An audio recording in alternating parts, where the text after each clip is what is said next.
كل عمري قاعده انت وحده خرفانه، انت وحده خرفانه، بلا خرفتي ماني خرفانه. شكلها ردود الفعل عم تقوى والمشهد ما عم ينقبل بشارعنا. شو شايفك بدار للعجل؟ ابدا ابدا ماني خرفانه، لا ما بيعرف. شفت؟ وإذا أمي وإذا في شهامة اعترضت بالجدل والعتب وبالصريخ، في شهامة من نوع تاني انحطت بطريقنا نحن وعم نصور. اللي صار معنا ولا ممكن يخطر عبال إنسان. البيت إيه ما عنده حب، ما عنده حنان، ما بعرف. أنا باخذها بحطها عندي.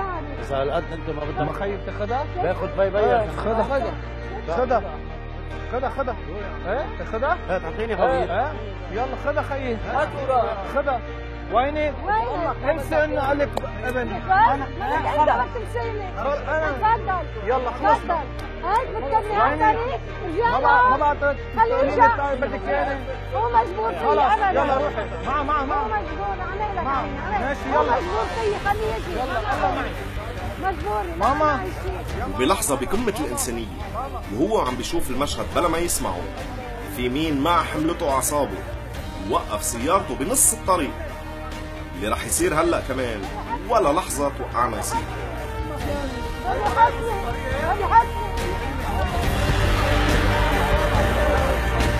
يستاهل المشهد يتواجه بالقساوة، نفس القساوة اللي عم تنهان فيها الأم. طيب خليك وين رايح؟ خلينا ننزل الطريق.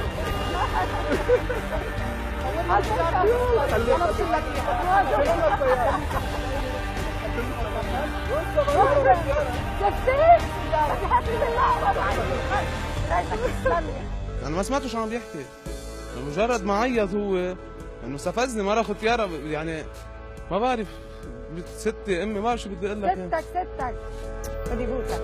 ايوه تعالي شو بدك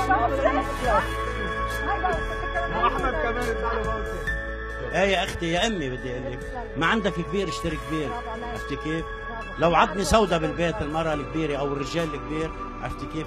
شمعة بالبيت. شمعة بالبيت وهو عنا اياهم مقدسين نحن، ونحن تضايقنا من الشاب يعني عدم ما ياخذ منك انه اللهجة اللي عم يحكيكي خرفاني مرفاني بدي احطك بناء اول عجزة، بيوتنا نحن كلها مفتوحة لقلبك.